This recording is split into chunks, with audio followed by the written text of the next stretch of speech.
Assalamualaikum warahmatullahi wabarakatuh. Selamat pagi, salam sejahtera untuk kita semua.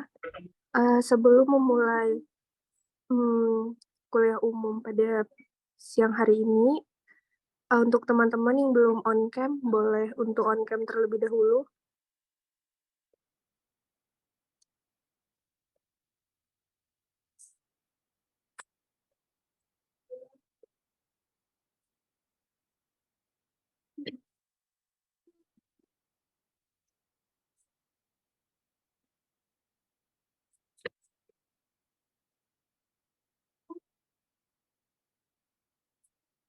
Ya, baiklah, akan kita mulai.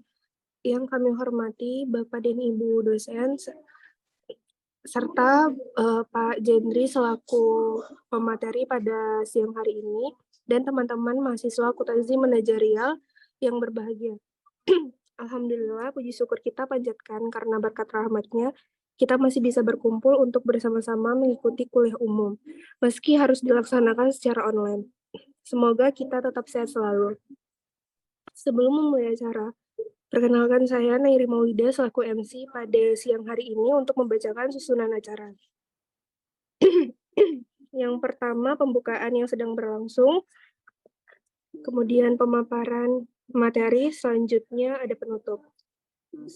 Selanjutnya, sebelum kita memasuki acara inti, ada baiknya kita berdoa terlebih dahulu. Menurut kepercayaan dan agama masing-masing, berdoa dimulai.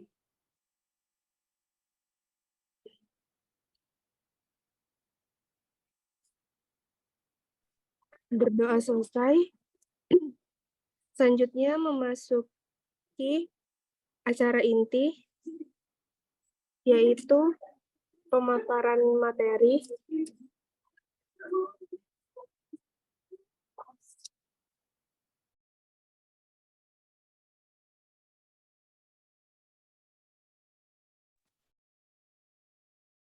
Baik, terima kasih. Dengan siapa tadi? Nairi, Pak.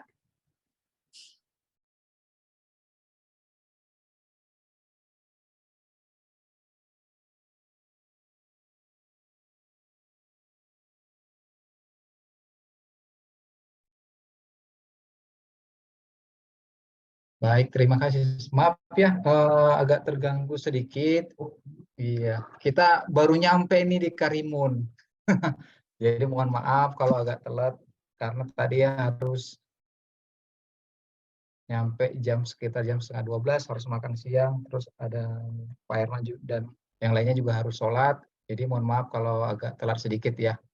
Baik, terima kasih yang saya hormati Bu Wika ya, Bu Wika, kemudian Bapak Ibu dosen yang mungkin hadir pada media Zoom kali ini, kemudian adik-adik, rekan-rekan mahasiswa sekalian, jurusan Ekonomi Manajerial semester 2 ya. Ya, terima kasih ya sudah mengundang kita menjadi pemateri pada kuliah umum pada hari ini. Nah, ini kita bersyukur sekali walaupun di tengah padat, terus terang kita seminggu 2 minggu ini lumayan padat jadwalnya, harus keliling beberapa kota, tapi karena ini medianya Zoom, kita tidak perlu untuk insight, jadi kita bisa melalui media Zoom secara online, tapi mudah-mudahan tidak mengurangi mutu dari pemaparan kita. Ya, mudah-mudahan walaupun ini media Zoom, kita tidak bisa berhadapan secara langsung, tapi mudah-mudahan kalian tidak mengantuk. Ini jam-jamnya ngantuk, ini jam 1:30 gitu ya. Apalagi kita ini agak panjang sampai jam 4 sore ya. Saya akan bergantian nanti dengan Pak Herman menyampaikan materinya, karena materinya juga agak panjang, agak luas juga ya, karena terkait dengan SPT tahunan OP, kemudian dengan EBUPOT ya. Adik-adik sekalian, ini pemaparannya kalau SPT tahunan itu ya mudah-mudahan kalian sudah belajar, tapi EBUPOT sepertinya sedangkan untuk praktisi perusahaan saja mereka itu agak bingung, tapi mudah-mudahan kalian itu nanti kita bawakan langsung workshop langsung dia penelitiannya caranya gimana gitu ya, pelaksanaan eksekusinya seperti apa, walaupun nanti kami akan mencoba untuk memaparkan materinya juga gitu ya. Nah, saya akan menyampaikan pertama sekali tentang pemenuhan hak dan kewajiban dari wajib pajak orang pribadi, SPT tahunan, pembayaran, pendaftaran dan sebagainya. Izin saya melakukan share ya. Kita ada 130 orang, nanti kalau misalnya ada absensi kan, Bu? Kalau misalnya nanti kami share link kami sendiri atau nanti dari kampus juga bisa Iya. ya.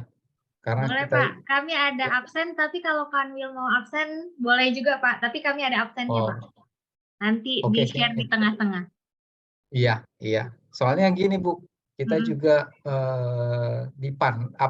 perlu laporan. Jadi kadang link dari Poltek nggak sesuai dengan standar yang punya DJP gitu ya, Oh, iya, iya, cara iya, iya, iya, penyelesaiannya. iya. Jadi ketika Iya, iya. kita dapat linknya, kita input ulang jadinya gitu. Oke, Izin siap. Iya. saya menyampaikan materi. Nih,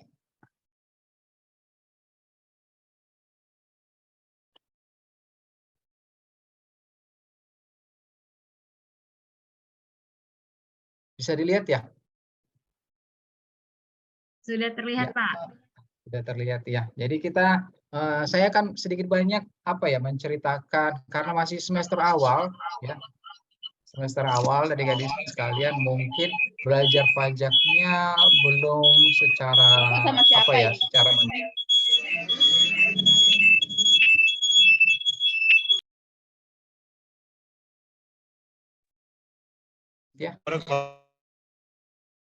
Dengar ya suaranya? Kedengaran nggak, Bu? Dengar, Pak. Kedengaran Dengar ya? Pak. Iya. Oke, terima kasih. Nah, ini saya akan menyampaikan SPT tahunan orang pribadi, tapi PT tahunan ini secara gamblang. Tapi saya akan memberikan pengantarnya. Saya menyesuaikan slide-slide-nya supaya bisa apa sih dasar-dasarnya, arti pajak itu apa, mungkin kalian udah lebih paham, tapi kalau yang dasarnya kita nggak mengerti, kita mau masuk ke laporan SPT mungkin agak ribet gitu ya. Jadi ini kita tentang SPT tahunan orang pribadi. Nah, outline-nya pengantar, pengertian pajak, kemudian pajak dan APBN, orang pribadi, kita akan bahas tentang hak dan kewajiban, kemudian surat pemberitahuan atau SPT, jenis dan aturan pelaporan, dan nanti ditutup dengan penutup. Ya. Nah, ini kita ya mungkin adik-adik sudah paham, sudah mendengar ya, apalagi anak akuntansi ya, anak yang ekonomi sudah sering mendengar apa itu pajak. Ya jangan salah kaprah ya, pajak itu bisa mengandung banyak makna gitu ya. Banyak makna, apalagi orang Medan. Pajak itu mengenal istilahnya seperti apa gitu ya. Pajak itu adalah tempat bertemunya penjual dan pembeli gitu. Enggak juga ya, karena kalau misalnya kita di Medan dengar pajak petisah, pajak ini. Nah, ketika kita bawa arti pajak ini di kota lain, di Jakarta, itu mengandung makna yang berbeda.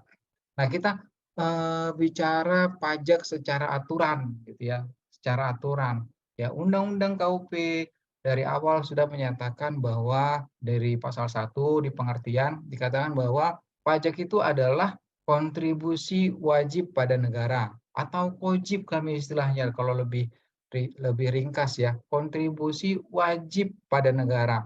Ya, jadi kita masing-masing ini ketika sesuai dengan peraturan yang berlaku, maka kita harus berkontribusi kepada negara ini. Ya, berkontribusi dapat dipaksakan berdasarkan undang-undang, ada payung hukumnya gitu ya. Kalau tidak ada payung hukumnya, maka itu dianggap seperti suatu perampokan gitu ya. Tetap harus ada yang memayungi kita dalam pemenuhan hak dan kewajibannya gitu ya. Kalau tidak ada diatur, maka ada peluang di situ untuk diselewengkan kah atau dilaksanakan tidak yang bisa merugikan orang, sehingga negara harus masuk melalui peraturan yang kita sebut undang-undang, baik itu undang-undang, PP, atau PMK dan sebagainya. Kemudian ada aturan pelaksananya, Per, SE dan sebagainya, gitu ya. Kemudian pajak tersebut untuk membiayai pengeluaran pemerintah untuk kepentingan rakyat, ya. Itu ada kalau mekanismenya itu APBN, ya, anggaran pendapatan belanja negara. Jadi seluruh penerimaan dan pengeluaran pemerintah itu disandingkan, dibuat seperti neraca, harus seimbang, harus balance, dan dari sisi penerimaan itu salah satunya pajak, dan pengelolaannya, pengeluarannya nanti itu berupa pelaksanaan pembangunan, pelaksanaan pembiayaan atas gaji-gaji pegawai, atas pengelolaan pemerintahan dan sebagainya gitu ya. Dan prestasinya tidak langsung. Jadi A membayar pajak 1 juta, si A gitu ya. Nggak serta-merta harus dapat gitu. Ya bayangkan saja ya kalau misalnya dia berkontribusi 1 juta, pengen jalannya bagus, sedangkan untuk proses untuk membangun jalan tersebut butuh biaya, butuh waktu, sehingga tidak ada kontraprestasi langsung. Kalau kita gabungkan, pajak adalah kontribusi wajib pada negara, dapat dipaksakan berdasarkan undang-undang, dan digunakan untuk membiayai pengeluaran pemerintah untuk kepentingan rakyat, dan tidak ada kontraprestasi langsung. Jadi ada 4 item di sini ya yang harus kita garis bawahi ya. Nah, kalian juga ketika membaca literasi atau buku-buku yang lain, ada yang menurut ahli-ahli ekonomi, ahli-ahli pajak, pajak itu pengertiannya seperti apa. Tapi ini adalah bahasa undang-undang. Ya, ini sudah cukup merangkum, cukup mewakili semua dari pengertian pajak tersebut. Nah, ini pengertian pajak. Ya, jadi pajak ini berperan pada kehidupan bernegara, khususnya dalam pelaksanaan pembangunan. Kalau ini nggak usah kita jelaskan. Kita udah mengalami, apalagi kita yang ada di Kota Batam. Ya, kita tahu 1-2 tahun ini pembangunan infrastruktur bukan hanya yang di Pulau Sumatera ya, Pulau Sumatera atau Pulau Jawa atau Pulau Kalimantan, tapi kita di Batam ini juga turut merasakan, ya. Dulu ketika saya sampai di sini di Kota Batam ini, jalur itu 4 atau 5 3 atau 4 jalur satu jalan gitu kan, untuk satu arah gitu kan. Sekarang udah 5 sampai 6 jalur. Proses pembangunan begitu begitu digenjot ya, dilaksanakan pembangunan infrastruktur. Kemudian pembangunan bandara itu juga lagi dikerjakan gitu, lagi dipikirkan untuk bagaimana nanti Hang Nadim ini menjadi bandara yang menjadi hub ya, kumpul perantara antara berbagai jurusan gitu ya. Ya, jadi itu akan menjadi lebih ramai gitu ya, lebih ramai, dan Batam akan dijadikan kota modern, dan semua itu bersumber dari pajak, adik-adik sekalian ya. Jadi kalau kita bayangkan pajak itu seperti apa, bayangkan saja ya, kontribusi pajak terhadap APBN, terhadap sumber penerimaan negara kita itu ada sekitar 80%. Saya sering mengatakan kepada mahasiswa, kepada pelaku UMKM, pajak itu kontribusinya 80%. Jadi kalau dilogikakan saja, kalau kita membangun jalan sekitar 1 kilometer atau 1.000 meter, 80%-nya itu bersumber dari pajak. Ya. 1.000 meter, berarti 80%-nya, berarti 800 meter itu adalah kontribusi pajak. Jadi pajak menjadi sumber penerimaan yang sangat strategis. Bayangkan ketika strategis ini menjadi tidak kita hiraukan atau kita abaikan, maka sisi pengeluaran nanti gitu ya akan merusak sisi pengeluaran. Jadi kita akan mencari nih pendanaannya dari mana. Nah, pendanaannya itu bisa dari mana saja. Kalau dari APBN itu ya dari pajak, kemudian dari penerimaan nasional bukan pajak, kemudian dari penjualan sumber daya alam, kemudian dari utang, dari hibah. Nah, mari kita kupas satu-satu nih. Ya, kalau dari sisi tadi penjualan sumber daya alam, contohkan saja ya, ketika saya SD ya Dabo itu terkenal penghasil timah gitu ya, penghasil sumber daya alam yang sangat terkenal, apa namanya ya, sering dimuat atau ditampilkan di buku-buku pelajaran gitu ya. Tapi ketika saya sudah dewasa, sekarang udah umur 40-an, ya ternyata Dabo itu tinggal nama saja. Saya pernah ke Dabo beberapa kali, yang saya lihat apa? Cuman kerukan bekas-bekas tambang. Bayangkan, berarti ada masanya ternyata tambang ini. Ya, mungkin dulu menjadi sumber daya alam yang menghasilkan devisa, gitu ya. Tapi enggak melulu harus atau tidak kita harapkan akan terus menjadi sumber devisa. Ternyata habis juga, gitu ya. Ternyata merusak lingkungan juga, gitu ya. Apalagi kalau tidak misalnya dilakukan penanaman kembali atau penutupan kembali lubang-lubang tersebut, malah bisa menjadikan kerusakan lingkungan yang sangat parah, gitu ya. Nah, kalau kita mengandalkan sumber daya alam, ya sampai kapan? Ya, dulu kita penghasil minyak bumi, ternyata sekarang kita menjadi pengimpor, gitu ya. Nah, berarti kita tidak bisa mengharapkan sumber daya alam ini menjadi sumber devisa kita. Walaupun sekarang masih ada, tapi ya tidak seperti dulu gitu ya. Kemudian dari utang, apakah kita melulu mengandalkan penerimaan negara kita melalui utang? Sampai kapan? Ya, sampai kapan? Ya kan? Kalau misalnya kita sekarang saja hutang negara sudah berapa gitu ya. Maka kita ketika anak cucu kita akan mewarisi kepada mereka sekian untuk per orang misalnya sekian puluh juta ketika mereka lahir. Nah itu mungkin akan sangat memberatkan mereka. Kemudian dari hibah yang dikasih oleh negara sahabat gitu ya. Nah, apa kita mengharapkan dari situ? Tentu tidak juga gitu ya. Siapa sih mau yang memberi tanpa kerjasama misalnya kan? Atau memberi tanpa pamrih gitu ya, kasih aja gitu ya. Mungkin ada, tapi nilainya pun sangat kecil. Nah, ini menjadi perhatian kita. Jadi negara pemerintah sudah memikirkan bahwa benar kita harus sadar bahwa pajak ini merupakan tonggak atau penanda kemandirian bangsa. Dengan penerimaan pajak kita bisa mengelola pelaksanaan yang sudah ditetapkan oleh pemerintah, ya pemerintah pusat, daerah, provinsi dan sebagainya. Ya, mereka melalui APBN kan tentu ada yang akan mau dicapai seperti apa, infrastrukturnya seperti apa, layanan publiknya seperti apa, kemudian untuk melindungi fakir miskin dan yang kurang mampu seperti apa. Nah, itu semua butuh dana, gitu ya.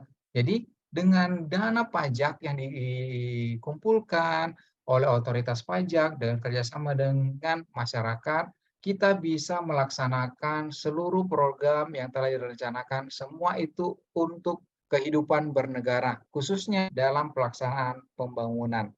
Nah ini 1 juta kemana aja sih uangnya yang kita kasih? Misalnya kita di antara kita udah punya NPWP, ya nggak usah dari kita sebagai usahawan, kita sebagai karyawan saja. Pasti misalnya adik-adik ini ada yang udah bekerja gitu kan, bayarnya setahun di atas PTKP ya, terus pajak terutangnya di atas 1 juta. Nah, kalau misalnya 1 juta saja, maka ini kontribusinya kemana saja? Ada transfer ke daerah, ini yang paling besar. Ya, kemudian pelayanan umum, kemudian perumahan dan fasilitas umum, perlindungan sosial dan sebagainya gitu ya. Nah, terakhir itu ada untuk ke pariwisata, lingkungan hidup dan sebagainya. Ya, jadi ini uang 1 juta tadi kemana? Nampak jelas. Nah ini dia tadi ya 18%. Ya 18% kita apakan aja sekitar 20% ya. Nah itu sorry 82% ya. Itu berkontribusi pajak terhadap sumber pendapatan negara. Ini masih 2021 gitu ya. Nah, ini kita masuk nih. Ya, masuk ke materi ya. Kita pasti udah tahu tuh ya. Subjek pajak itu siapa aja?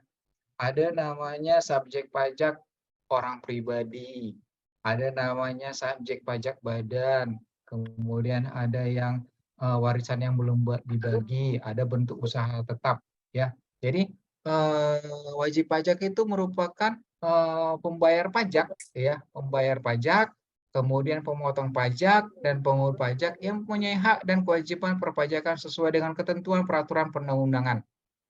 Kalau badan itu kumpulan modal, kumpulan orang-orang, atau kumpulan badan yang lain yang melakukan usaha. Kalau orang pribadi ya kita ini, gitu ya, orang pribadi. Saya ketika berpenghasilan, subjeknya ada yaitu saya, kemudian penghasilannya sebagai objeknya ada, maka saya sudah memenuhi kriteria wajib pajak yang harus memiliki nomor pokok wajib pajak. Ya, NPWP. Ya, NPWP ini menjadi sarana atau identitas bagi wajib pajak dalam melaksanakan pemenuhan hak dan kewajibannya. Sama seperti KTP, identitasnya adalah NIK tadi, ya, nomor induk kependudukan. Jadi wajib pajak orang pribadi dan badan. Sekarang ini kita bahas pribadi, nanti mungkin di lain waktu kita atau nanti akan dipaparkan tentang wajib pajak badan. Nah, hak dan kewajiban wajib pajak, hak dan kewajibannya seperti apa?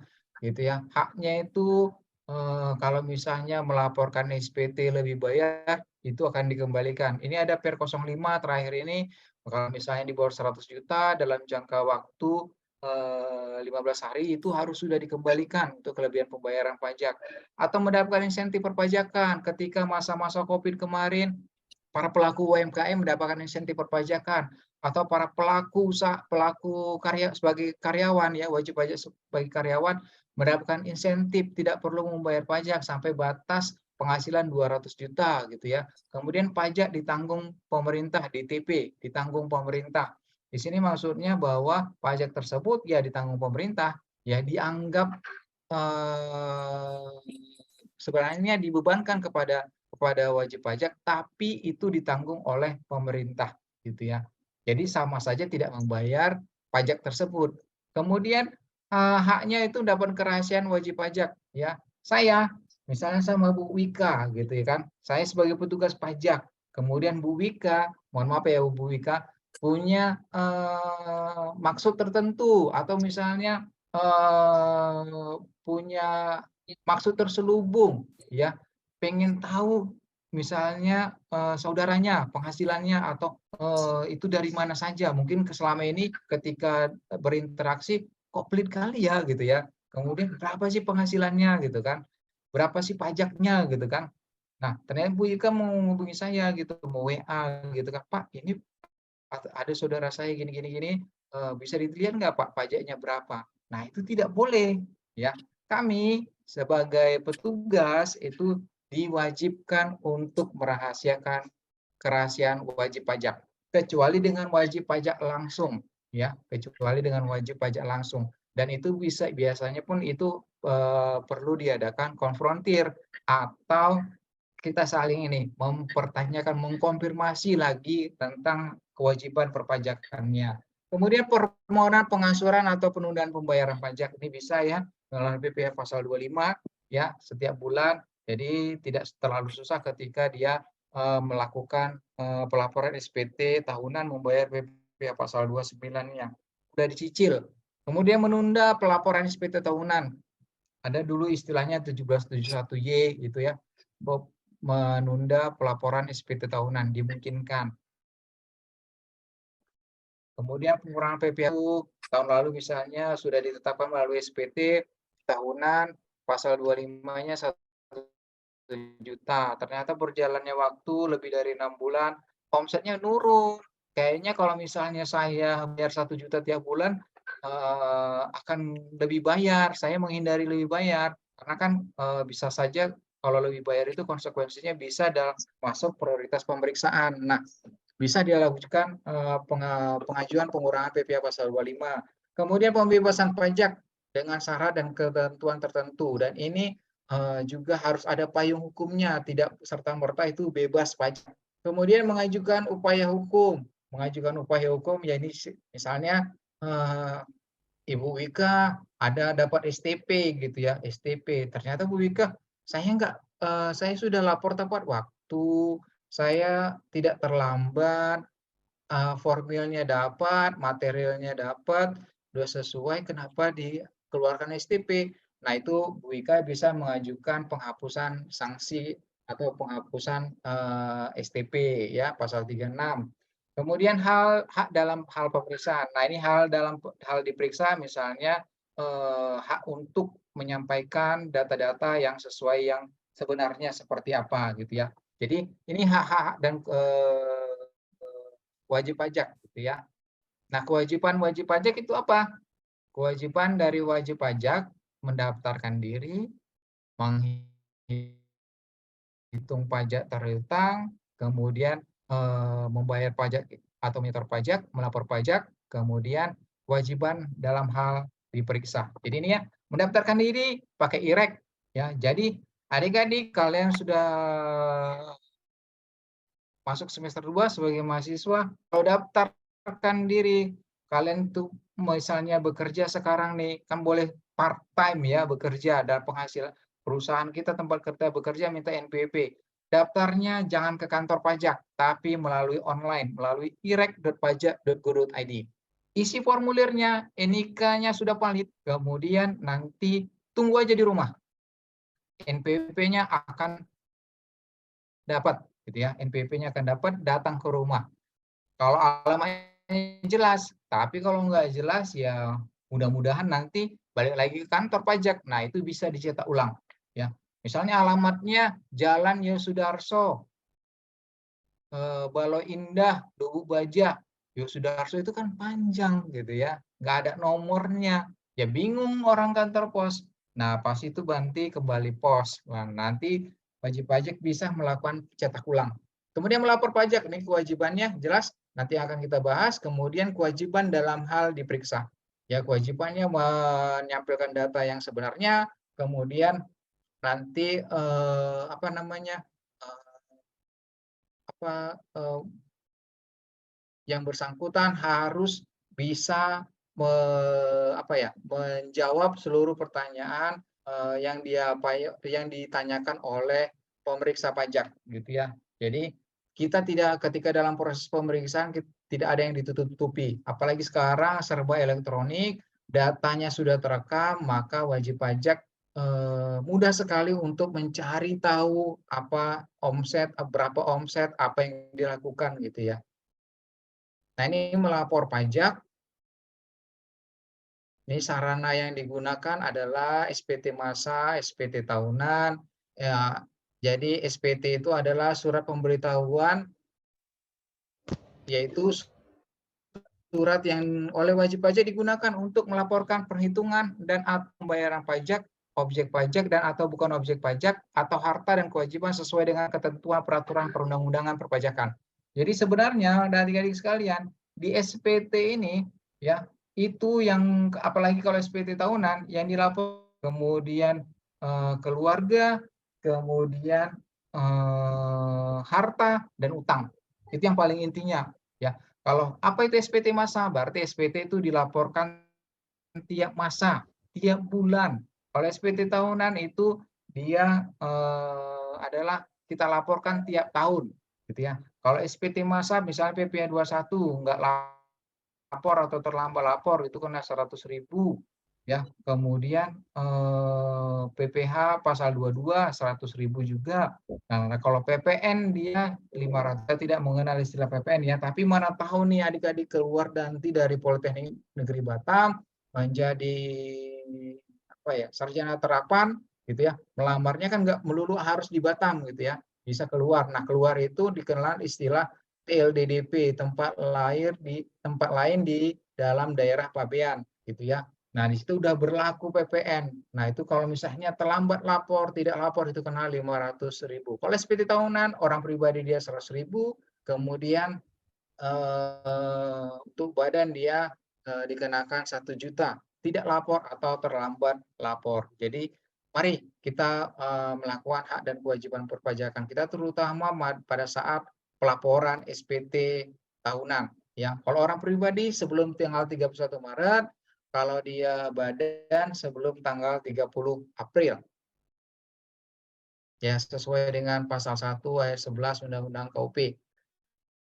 Yang terakhir yang HPP nomor 7 tahun 2021. Nah, ini melapor pajak ya. SPT tahunan orang pribadi itu, sorry itu 1170 itu salah. 1770 ya seharusnya. 1770 untuk usahawan atau pekerja bebas atau pegawai dengan tambahan penghasilan lain. Ya, 1770 polos kalau istilah kami orang pajak ya. Jadi dia untuk yang karyawan. Nah, untuk yang karyawan. Kemudian yang untuk yang S itu untuk yang 1770 itu untuk yang usahawan atau dia pekerja bebas, contohnya dokter, kemudian advokat, kemudian dia apalagi ya, jasa akuntan, misalnya kalian nanti buka ini ya, buka firma sendiri ya, firma sendiri, kemudian sebagai akuntan, maka kita digolongkan sebagai pekerja bebas ya. Kemudian ada dokter, dokter gigi, pengacara dan sebagainya. Kemudian yang 1770S ini untuk karyawan ya, karyawan untuk pegawai dengan total penghasilan bruto di atas dari 60 juta setahun ya. Jadi kalau dilogikakan sebulan itu 5 juta gitu ya. Kemudian untuk SS total penghasilannya di bawah dari 60 juta ya, atau nilai ya paling tidak di bawah dari 5 juta sebulan gitu ya, karena dia 12 bulan gitu ya. Jadi tadi ada 1770, 1770S dan 1770SS. Nah, kalau dia badan dia menggunakan formulir 1771 ya. Nah, kalau misalnya kita melakukan kita punya usaha perdagangan eceran, maka kita lapor 1770. Kemudian kita karyawan, pegawai negeri sipil, saya pegawai negeri sipil. Ternyata saya juga punya usaha buka gede gitu ya, buka toko, kemudian saya laporkan dengan mana? Ya, bisa menggunakan 1770 ya, kemudian bisa 1770S, tapi lebih sering kita menggunakan 1770 ya, karena diakomodir nanti untuk yang usahawan tadi ada nanti namanya penghasilan dari yang bersifat final ya, yaitu yang untuk UMKM-nya gitu ya. Kemudian kalau misalnya saya sebagai pekerja bebas ya, saya dokter, kemudian saya juga pegawai negeri sipil, saya juga punya usaha apotik, kemudian saya juga punya perusahaan, lengkap nih, paket lengkap dia, semua ada dari bersisi ya. Nah, saya lapor dengan formulir apa? Saya menggunakan 1770 ya, 1770 ya, karena udah lengkap semua kalau di formulir 1770 ini sudah diakomodir semua dari penghasilannya gitu ya. Nah, ini tata cara laporan ya, itu bisa dilakukan KPP terdaftar menggunakan penyedia jasa aplikasi perpajakan, kemudian bisa melalui website DJP online atau di pajak.go.id. Nah, tapi ini sudah berubah ya. Kita sekarang masuk era baru, era E. Ada e-billing, SPT, kemudian ada e-filing. Jadi semua sudah serba internet. Ya, sekarang kita mengerjakannya bisa di mana saja bisa di mana saja, kemudian kita bisa melakukan pelaporannya hanya butuh satu saja, yaitu kuota internet. Ya, nanti kalau bisa melaporkan bisa dengan e-filing 1770S dan SS, kemudian yang 1770 polos tadi bisa menggunakan e-form, bisa juga menggunakan dengan ISPT, pakai CSP, ya semua medianya lengkap. Tapi tetap harus tunduk bahwa tanggal pelaporannya itu tetap tanggal 31 Maret.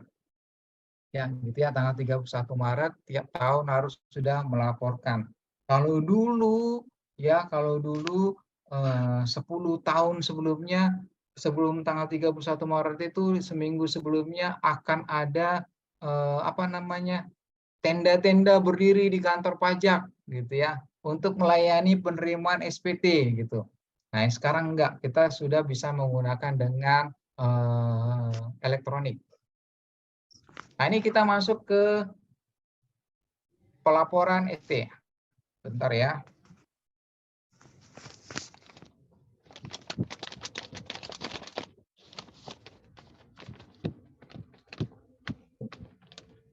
Ya, tata cara pengisian SPT tahunan 1770 untuk wajib pajak orang pribadi penghasilan bruto tertentu. Nah, ini berarti dia sebagai pengusaha atau usahawan gitu ya, sebagai usahawan. Dia punya usaha misalnya membuka toko atau mempunyai usaha dengan usaha peternakan dan sebagainya gitu ya. Nah, caranya ini ya. Kita nanti single login di www.pajak.go.id. Satu login kita masuk ke sini, kita bisa melakukan berbagai kegiatan tentang perpajakan. Kalian bisa mendapatkan informasi atau update informasi tentang peraturan perpajakan. Kalian bisa mendapatkan aplikasi tentang perpajakan. Kemudian kita juga bisa mendapatkan berita-berita tentang perpajakan. Kemudian kita juga bisa nanti live chat, bertanya langsung ya. Bertanya langsung dengan orang pajak yang ada di pusat gitu ya. Nanti ada live chat di situ tentang tata cara pengisian atau pelaksanaannya seperti apa, itu bisa melalui live chat. Kemudian dari situ juga kita bisa mendownload aplikasi-aplikasi yang dibutuhkan. Misalnya aplikasi pelaporan, itu banyak sih ya. Petnya, caranya ada di www.pajak.go.id. Tampilannya sangat menarik, adik-adik nanti atau mungkin udah pernah ya membuka di www.pajak.go.id. Malah mendapatkan NPP juga bisa melalui www.pajak.go.id ini gitu ya. Jadi aktivasinya cuma satu single login ya. Kalau belum ada NPP nanti kita diarahkan ke pajak.go.id ya. Kemudian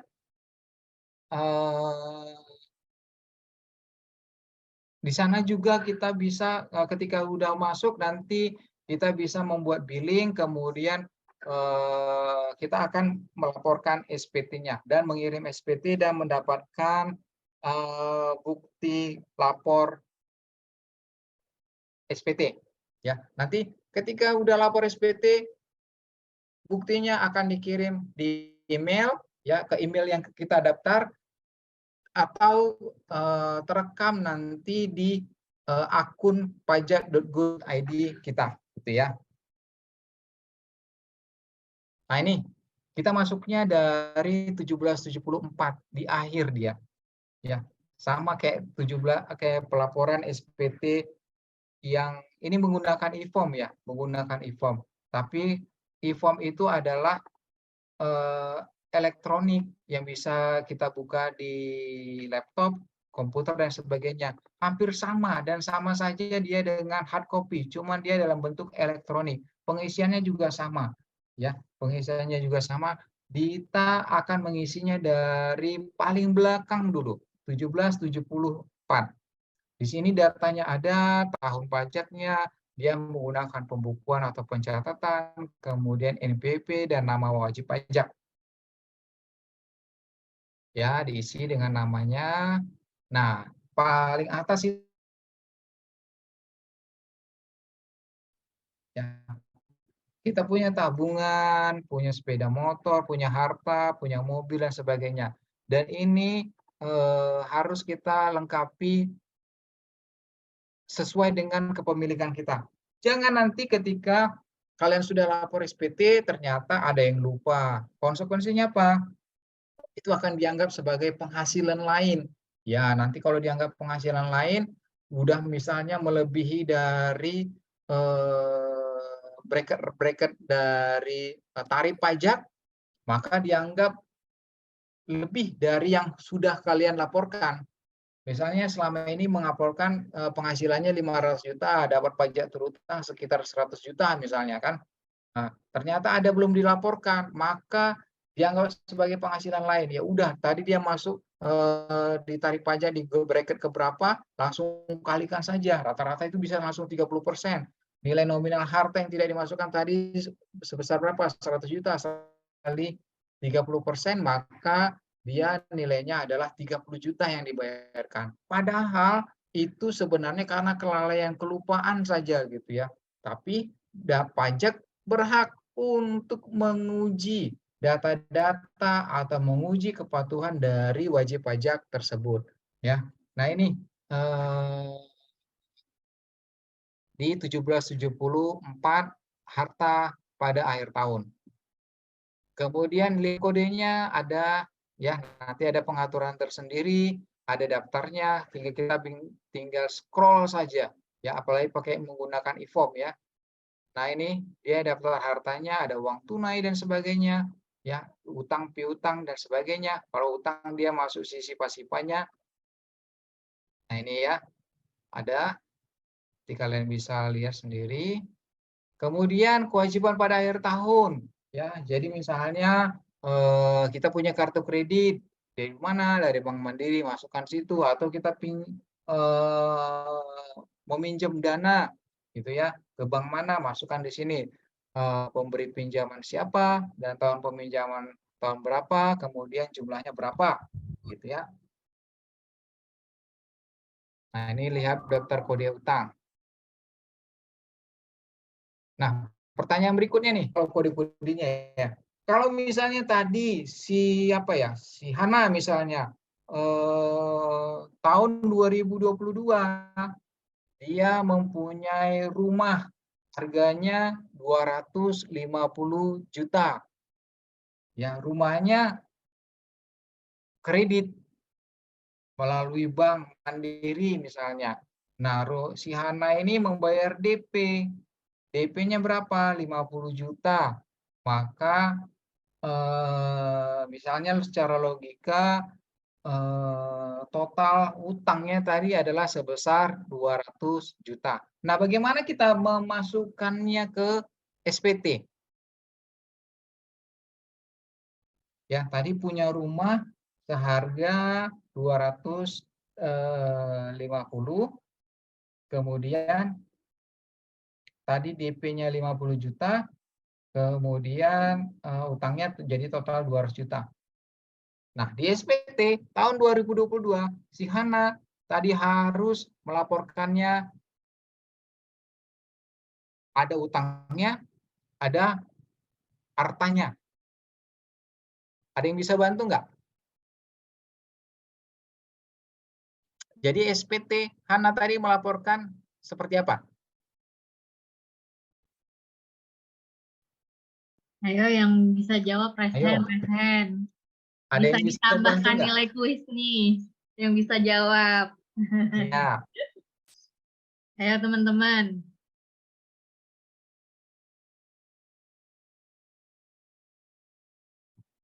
Ada yang bisa nggak? Ini masih 3 item yang kita yang kita jelaskan ya. Ada harta, ada dia hutang. Nah, ternyata di tahun 2022 dia si Hana ini membeli rumah. Kalau itu tidak dimasukkan di SPT tahunannya, kemungkinan akan disurati oleh kantor pajak. Kenapa? Ada berbagai item pihak ketiga di situ. Developer akan melaporkan ke pajak penjualan rumahnya. Ada nanti di situ AJB dan sebagainya. Pihak bank akan melaporkan ke OJK perihal munculnya akad perjanjian utang tadi di situ.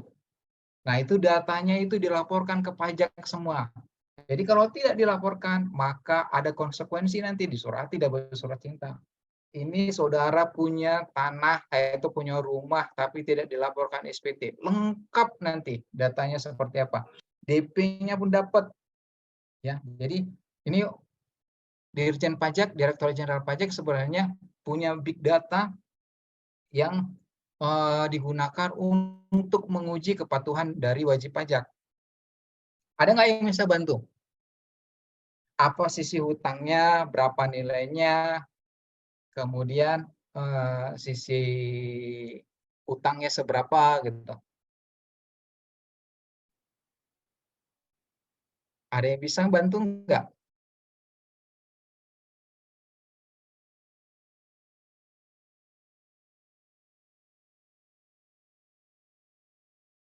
Ayo ngacung, raise hand.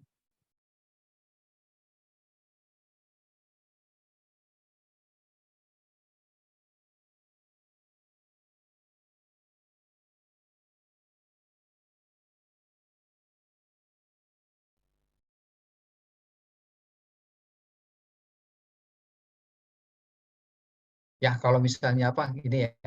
Tapi mudah-mudahan apa ya? Kalian itu bisa menjawab kalau ditanya gitu ya. Kalau bisa ditanya. Apalagi ini nanti ada yang mau jadi relawan gitu ya. Ketika menjadi relawan pajak, kalian akan menjadi pintu garda terdepan dalam melayani atau bukan melayani ya, dalam membantu wajib pajak mengarahkan wajib pajak cuciannya. Kalau salah nanti kan ribet juga. Karena ketika kalian jadi relawan yaitu jadi petugas pajak mewakili Direktorat Jenderal Pajak gitu ya. Nah gini, kalau misalnya tadi si Hana punya rumah, maka masukkan di sini dengan kode 062 rumah tinggal, dia belinya tahun 2022, harga perolehannya tadi 250 juta. Keterangannya terserah. Ya, mana yang perlu menjadi garis bawah bagi kita. Misalnya rumah,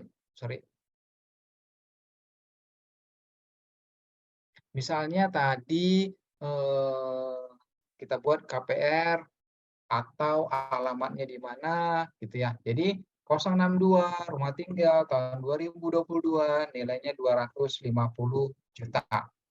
Kemudian kita kan punya utang tuh kan. Maka kita laporkan utangnya. Ya, laporkan utangnya.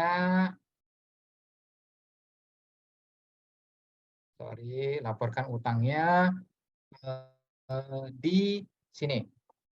Kodenya adalah kode utang 101 itu kepada lembaga keuangan gitu ya. Banknya Bank Mandiri, alamat pemberi pinjaman misalnya contohnya Batam, tahunnya tahun 2022, berapa jumlah utangnya yang kita masukkan? Ayo, ada yang tahu nggak? Kira-kira berapa jumlah rupiah yang dimasukkan? Apakah 250 juta? 200 juta ya, ataukah Pak? Dia siapa tadi? 200 juta. Ya, itu salah satu pilihan ya. Kemudian ada yang berpendapat yang lain?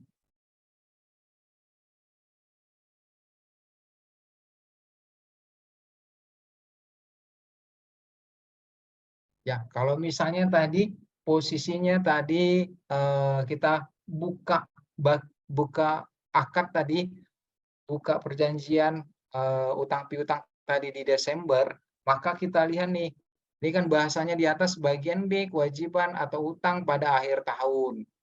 Ya, maka kita lihat di jadwal angsuran yang kita terima atau kita peroleh di akhir Desember itu berapa utangnya. Tadi dia 250 juta, kemudian udah dibayar misalnya 50 juta, anggap aja nominalnya jadi 200 juta gitu kan. 200 juta. Nah, ini di Desember pasti udah ada pembayaran angsuran pertama kah, angsuran kedua. Nah, kalau misalnya masih berlaku angsuran pertama, maka paling dia kalau misalnya 200 juta berkurang sekitar 500.000 tuh. Maka 250 sorry. Bentar ya. Oh, bentar ya.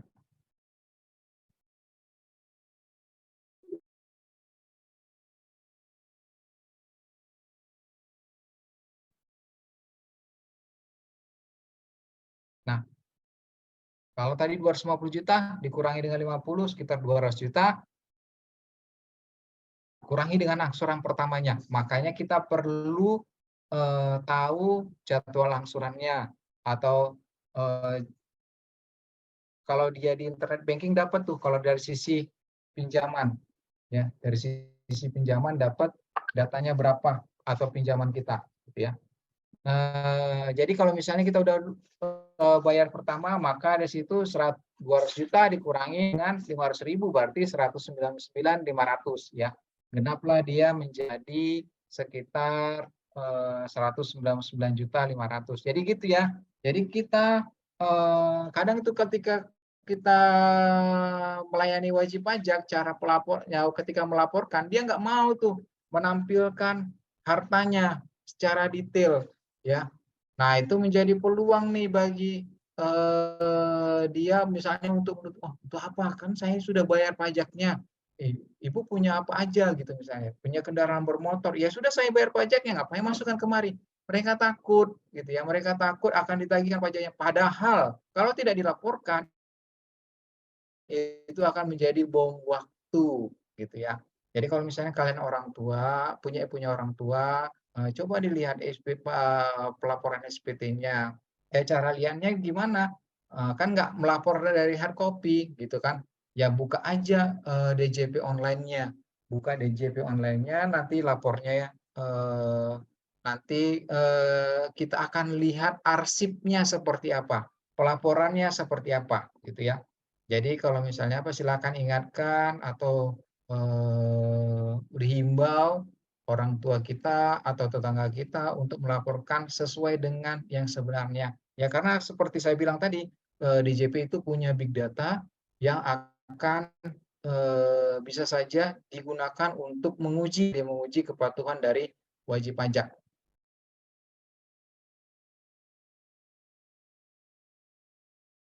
Ya, ini kode-kode utang.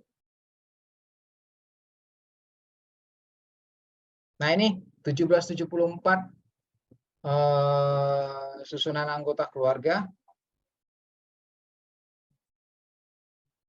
Ya, bentar, sorry.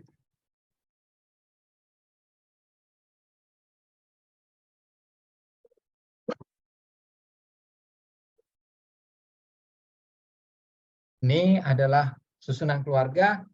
Ya, kalau misalnya yang melaporkan tadi si Hana, maka dia akan melaporkan nama anggota keluarganya, ya, misalnya suaminya, NIK-nya, NIK nomor induk kependudukan, kemudian anaknya, kemudian pekerjaannya apa, gitu ya, kemudian hubungan keluarganya sebagai apa, gitu ya. Ini 1774, satu lembar di lembar terakhir nih. Ya. Nah ini contohnya. Ya, NIK setiap orang yang baru lahir ketika didaftarkan ke catatan sipil, maka yang bersangkutan akan menerima NIK, nomor induk kependudukan. Itu menjadi data kita yang akan kita bawa selama seumur hidup kita, gitu ya. Kedepannya nanti NPWP itu akan berubah ya datanya. Kalau NPWP sekarang itu sekian-sekian, nanti akan digunakan NIK, nomor induk kependudukan. Makanya sekarang lagi galak-galaknya nih untuk dilakukan pemadanan NPWP, pemadanan NIK menjadi NPWP. Nah, ini 1774, kemudian 1773, bentuk kepalanya sama saja, data wajib pajaknya, kemudian, nah ini adalah penghasilan yang dikenakan pajak final dan atau bersifat final. Ya, yang kalian ini pasti punya, nggak tahu juga ya, punya atau enggak ya, punya tabungan, jelas, punya kan. Kemudian punya deposito, bisa saja gitu ya. Kemudian ketika kalian menerima penghasilan dari bunga tabungan deposito, maka itu akan menjadi objek pajak. Ya, ada nanti dikenakan PPh pasal 4 ayat 2 ya, bunga deposito dan tabungan. Nilainya berapa persen? Ada yang tahu nggak? Udah belajar PPh pasal 4 ayat 2 nggak? 20% ya. Jadi kalau misalnya di bank itu ya, saya juga pernah bekerja di bank, kalau misalnya penghasilannya di atas 7,5 juta, maka akan dikenakan pajak ya. Misalnya bunganya tadi dari penghasilan sebesar 100 juta, bunganya per bulan misalnya 100.000. Bukan berarti 100.000 itu masuk ke rekeningnya, enggak. Dia dikenakan PPh pasal 4 ayat 2 sebesar 20%. Ya, maka yang bersih, nilai bersih nanti masuk ke tabungannya adalah 100.000 dikurangi dengan 20.000 sebesar 80.000. Gitu ya. Kemudian atau bunga diskonto obligasi, kemudian penjualan saham di bursa efek nih, kalau yang main-main saham dapat nih ya 0,1% ya ketika dijual sahamnya ya di bursa efek terdaftar dengan aplikasi yang reksadana atau Brix ya BRI, kemudian ada lagi Mandiri Sekuritas dan sebagainya. Kemudian hadiah undian, kalau misalnya kalian dapat undian nih rezeki nomplok, dapat mobil dari Grand Batam Mall karena belanja 100 juta dapat 1 poin gitu ya. Nah, ketika ditarik undian nama kita muncul sebagai pemenang, dapat hadiah 100 juta. Apakah 100 juta itu bersih sama kita? Nah, itu kita lihat ya. Tapi yang pasti dikenakan pajak hadiah. Hadiahnya berapa pajak hadiahnya tarifnya? Tarifnya adalah sebesar 25%. Jadi 100 juta itu kalau pajak ditanggung pemenang katanya, maka nilai bersihnya cuma 75 juta. Gede ya, ya gede. Karena dianggap nih yang bersangkutan tidak melakukan usaha apa-apa gitu ya. Ya nilai dianggap seperti ya udah seperti hadiah gitu kan. Nggak ada melakukan apa-apa dapat hadiah, maka dipotong pajak yang lumayan gitu ya. Kemudian ada pesangon, tunjangan hari tua dan tebusan pensiun yang dibayar sekaligus. Nah ini biasanya kalau misalnya kita mau berencana resign gitu ya, dapat tunjangan THT. Nah ini lumayan juga, walaupun misalnya tiap bulan itu dipotong 300.000, kalau disetahun kan dia 3,6. Kalau dia udah bekerja 10 tahun misalnya secara logikanya tambah lagi bunganya berapa, maka dia yang bersangkutan dapat sebesar 36 kali 10 ya 360 kan lumayan juga kan. Kemudian ada honorarium atas beban APBN atau BPD. Saya sebagai PNS dapat uang makan yang dianggarkan di APBN gitu ya. Maka saya ketika menerima uang makan tersebut dipotong pajak dan beban pajaknya itu bersifat final. Kemudian BPHTB ya, pengalihan hak atas tanah dan bangunan. Nah, ini pasal 4 ayat 2 juga tarifnya adalah sebesar 2,5%. Tapi ini kan kalau kita menjual, karena kan kita dianggap penghasilan, memperoleh penghasilan. Kenapa dianggap menerima penghasilan? Kita beli tanah misalnya 10 tahun yang lalu, apakah harganya di tahun 2023 ini tetap segitu juga? Kan enggak, maka dianggap kita menerima penghasilan. Nah, kalau penjual itu kena 2,5%, maka pembelinya kena pajak daerah, namanya BPHTB, ya, pengalihan hak atas tanah dan bangunan. Kemudian ada bangunan yang diterima dalam rangka bangunan guna serah, ya diserah gunakan yang ada menurut perjanjian gitu ya, BSG dan BGS. Kemudian ada sewa tanah dan atau bangunan. Misalnya saya menyewa bangunan ruko sebagai tempat usaha saya gitu ya. Nilainya tarifnya adalah 10%. Kemudian usaha jasa konstruksi, tarifnya sekarang ini sudah berbeda sesuai dengan PP nomor 9 tahun 2022. Kemudian penyalur dealer atau agen produk BBM. Nah, ini spesifik tarifnya banyak, lumayan banyak. Kemudian bunga simpanan yang dibayarkan oleh koperasi kepada anggota koperasi, ya. Ini juga ketika ada SHU-nya atau bunga simpanannya maka dikenakan pajak. Kemudian penghasilan dari transaksi derivatif di-enablekan karena itu jarang. Kemudian dividen, ya. Dividen ini juga sesuai dengan amanat Undang-Undang Nomor 7 tahun 2021 dikatakan bahwa kalau misalnya orang pribadi dapat dividen, maka bebas pajak, tapi harus diinvestasikan dalam dalam skup bisnis yang tertentu gitu ya. Misalnya dalam bentuk pendirian perusahaan yang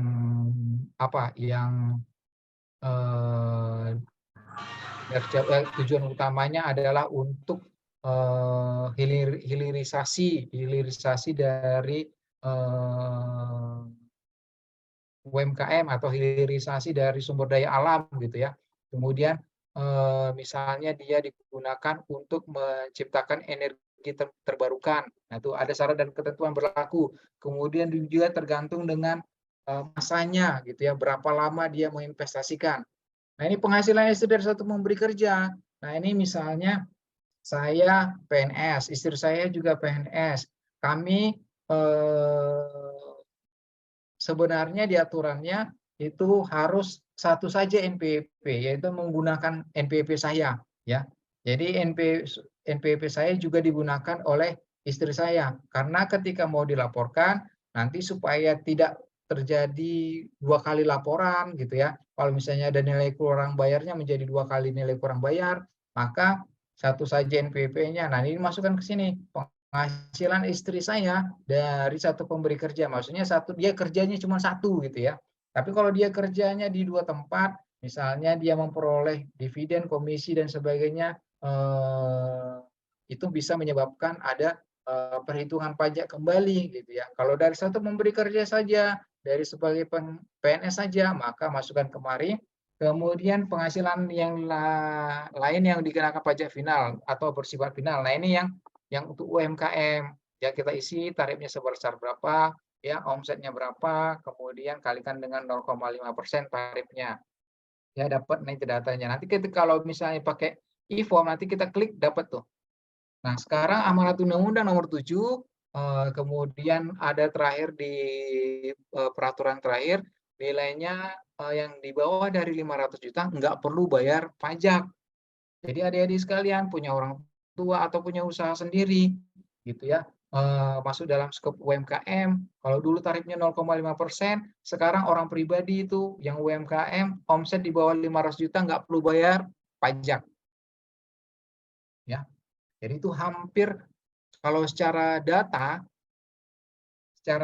itu mengurangi jumlah wajib pajak yang cukup besar dalam pembayaran pajak. Karena kan kita hampir rata-rata ini UMKM semua nih. Ya. Kalau UMKM di bawah 500 juta juga nilainya banyak nih. Ya, kalau dulu dia harus membayar 0,5% sekali dengan 500 juta gitu ya, 2,5 juta. Tapi sekarang dia tidak perlu membayar pajak. Ya. Ini masukkan nanti kita isi secara manual, nanti kita klik-klik nih. Dan masanya, omsetnya, kemudian BPH finalnya.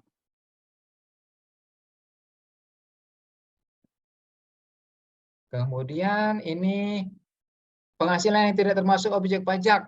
Misalnya tadi siapa yang di sini ya? Si Sally misalnya punya menerima warisan dari orang tua. Ya, satu garis ke bawah, saudara semenda gitu ya. Dan maka dimasukkan di sini dan dia tidak perlu membayar pajak. Satu garis ke bawah misalnya contohnya seperti apa? Dari orang tua ke anak atau kebalikannya dari anak ke orang tua. Tapi kalau misalnya dari kakek ke cucu kena pajak karena dia sudah lebih dari satu garis.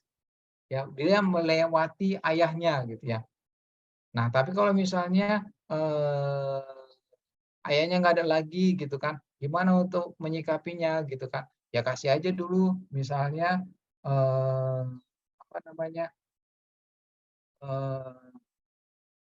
Kita melalui akta misalnya kasihkan dulu dengan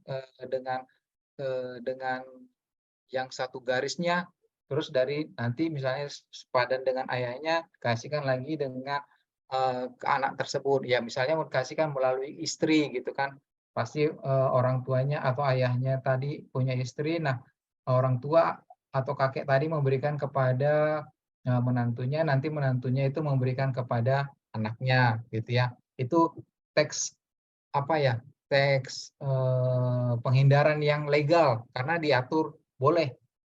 Kemudian bantuan sumbangan hibah, bantuan ini ya bantuan sosial misalnya, itu kan bukan merupakan objek pajak atau sumbangan atau hibah gitu ya. Sumbangan misalnya untuk yayasan pendidikan, ya itu juga bukan objek pajak. Kemudian bagian laba atau anggota CP yang tidak atas saham, ya. Jadi misalnya si Widya gitu punya perusahaan CP Angin Ribut. CP Angin Ribut ini menjalankan usahanya, ya menjalankan usahanya berlaba. Nah, labanya tadi tentu pengen nih dinikmati atau diambil oleh si Widya tadi. Nah, dia tidak dikenakan pajak. Dia dianggap sebagai privé. Ya.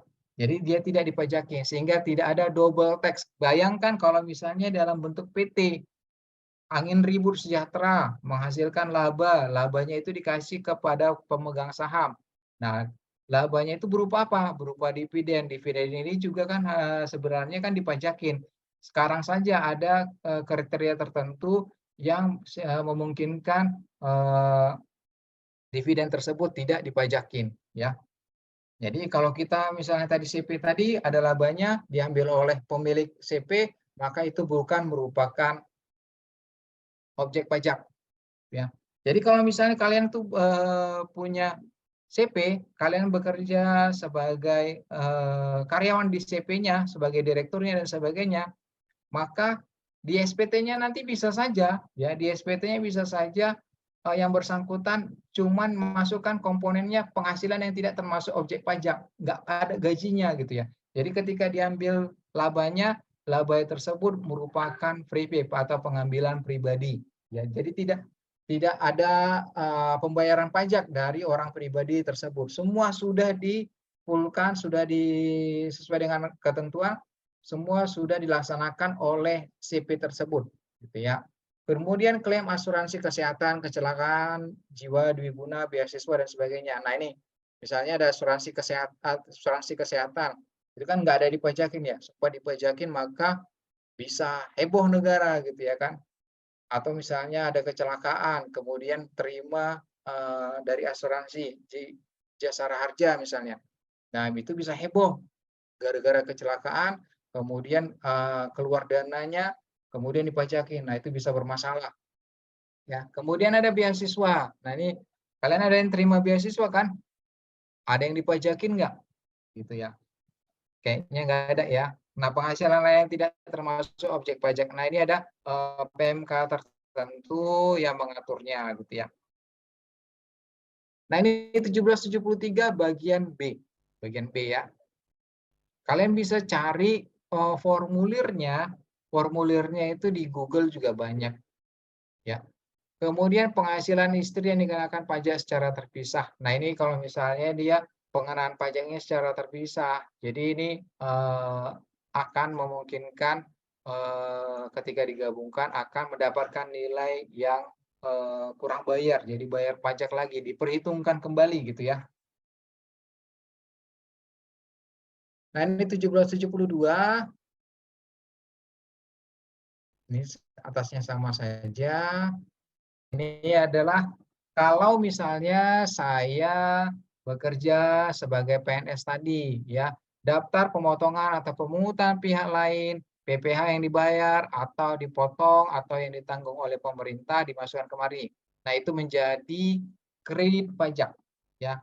Dimasukkan di sini yaitu PPh pasal 21, 22, kemudian pasal 23, gitu ya. Jadi nama pemotongnya siapa, NPWP-nya, nomornya, jenis pajaknya, ya, kemudian jumlah PPh yang dipotong itu seperti apa. Kemudian ini 1772. Nah, ini yang 1771. Nah, ini yang bersifat pekerja bebas, ya, penghasilan neto dalam negeri dari usaha dan atau pekerja bebas. Dokter tadi masukkan kemari. Atau yang menggunakan norma NPPN masukkan kemari. Ya kan, UMKM itu kalau orang pribadi kan 7 tahun. Kalau lebih dari 7 tahun maka dia menggunakan norma.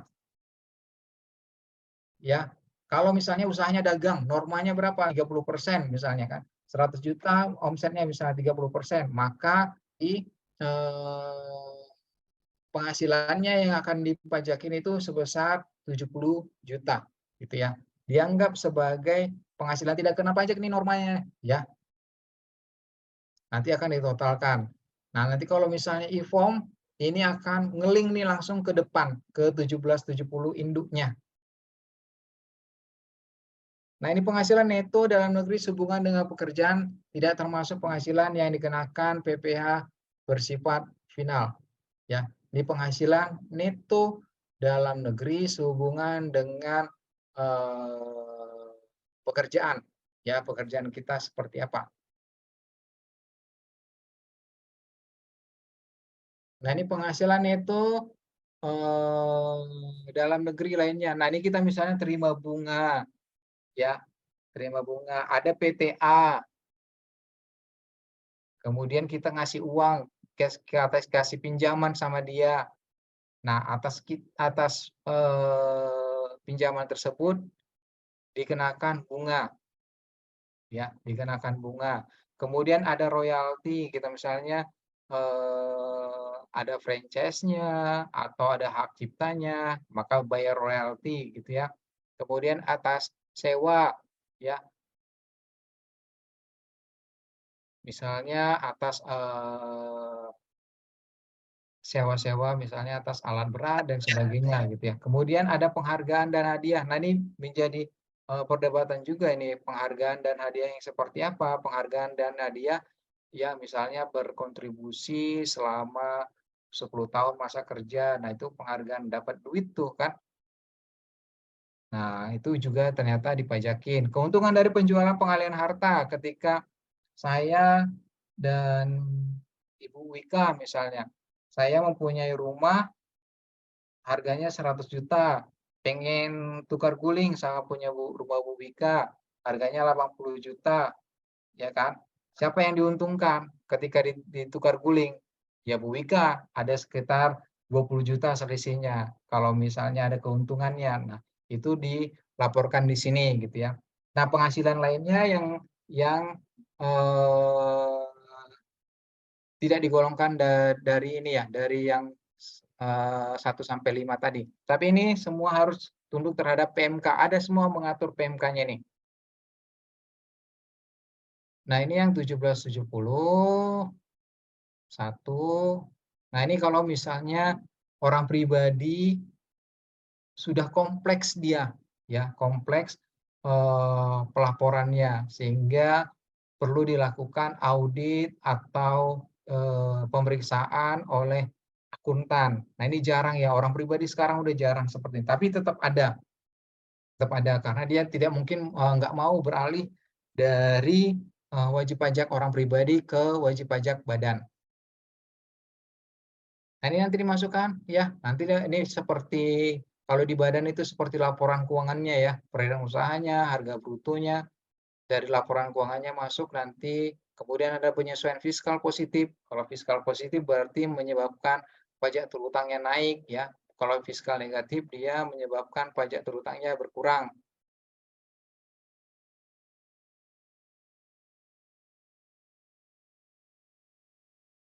Nah, ini halaman depan. Ya, halaman depan. Data-datanya diisi. Nanti kalau mengisi kita isi menggunakan e-form, electronic form, maka itu semua sudah tercantum, gitu ya, sudah tercantum atau sudah ngeling dia, ya. Kalau misalnya salah, kok nggak masuk, itu biasanya data kita inputnya yang salah, gitu ya. Nah ini PTKP kan kalian saya yakin udah tahu gitu ya. Dasarnya 54 juta, tambah 4,5 juta setiap atau setiap apa ya, setiap tambahan yang kita tanggung gitu ya, tambahan pegawai kawin atau tambahan yang kita tanggung, maksimalnya adalah 3 orang. Ya, jadi bisa nggak saya menanggung orang tua jadi PTKP? Boleh, gitu ya. Nah, kemudian bisa nggak saya menanggung yang lain, gitu ya, menanggung yang lain, misalnya keponakan saya, boleh. Tapi tetap harus ada surat keterangannya gitu ya. Kemudian, nah balikkan lagi ke pihak pemberi kerja. Karena pihak pemberi kerja yang menginputnya nih dalam bentuk bukti potong tadi gitu ya. Nah, penetapan PTKP ini adalah setiap awal tahun ya. Kalau misalnya kita menikah di masa April misalnya, maka apakah PTKP-nya berubah di tahun tersebut? Enggak. Misalnya tahun 2022 dari Januari sampai Maret kita statusnya masih lajang, maka PTKP kita 54 juta.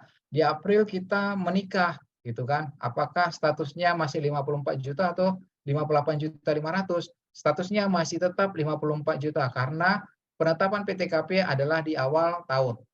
Ya. Jadi kalau misalnya mau berubah, ya silakan tunggu tahun ke depan dan itu pun laporkan ke perusahaan pemberi kerja. Nah, ini sering yang salah nih ya.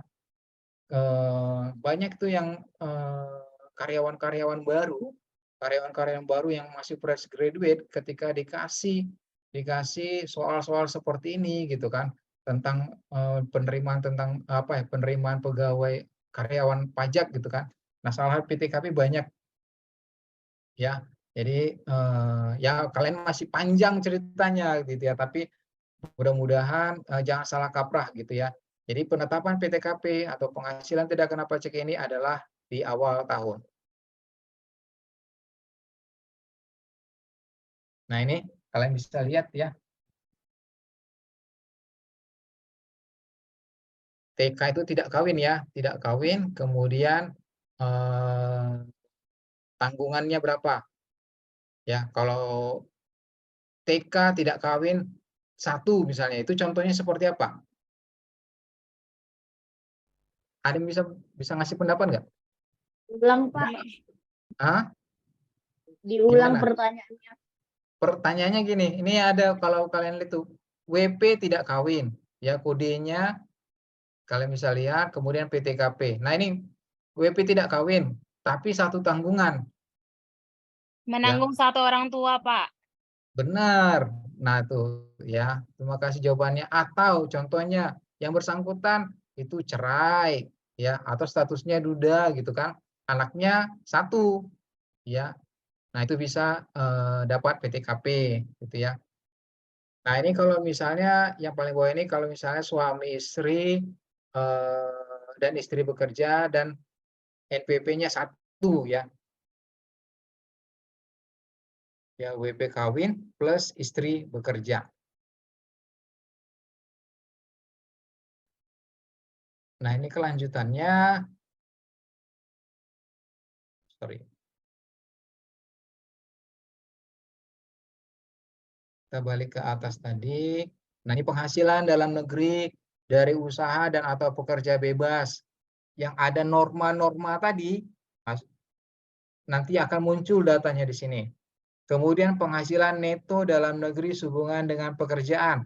Dari bukti-bukti potong yang kita laporkan dari pekerjaan kita, misalnya kami sebagai pegawai negeri sipil dapat bukti potong A2. Nanti ketika kita input tadi di formulir 1770I halaman 2, nanti muncul dia di sini. Kemudian penghasilan neto dalam negeri lainnya yang halaman 2 jumlah bagian D muncul di sini. Kemudian ada penghasilan luar negeri. Ya, totalin semuanya jumlah penghasilan neto 1, 2 dan 3, 1, 2, 3 dan 4 ya. Dapatnya nilai berapa? Kemudian kita kurangi dengan zakat atau sumbangan keagamaan yang bersifat wajib. Contohnya seperti apa? Bagi yang muslim ada zakat, bagi yang Kristen itu ada perpuluhan misalnya, tapi syarat dan ketentuan berlaku. Bukan berarti kita bayar zakat ke masjid atau yang Kristen bayar perpuluhan ke gereja itu serta-merta bisa masukkan kemari. Enggak. Ya. Syarat dan ketentuan berlaku. Syaratnya apa? Bahwa penerima zakat atau lembaga penerima zakat atau lembaga penerima perpuluhan itu diakui oleh negara, diakui oleh Kementerian Keuangan, gitu ya. Jadi nggak serta-merta, karena ini kan bisa mengurangi pajak kita jadinya, ya. Nah, kalian juga misalnya orang tua kita ternyata sudah bayar pajak, misalnya ke Bajis, ke Basnas, itu kan diakui oleh negara. Nah, bisa dikurangi di sini, gitu ya. Kemudian jumlah penghasilan ini setelah kita dapat jumlah zakat yang sudah dibayar berapa, maka dapatlah angka jumlah penghasilan neto setelah pengurangan pajak atau sumbangan keagamaan yang sifatnya wajib, ya. Kemudian tadi ada kompensasi kerugian, nah ini 5 tahun ya, kompensasi kerugian. Kalau misalnya nih banyak yang wira swasta nih, ya, tahun lalu dia rugi 100 juta, maka tahun ini kalau misalnya beruntung 100 juta, maka dia tidak perlu bayar pajak dengan tarif itu ya, tarif normal gitu ya.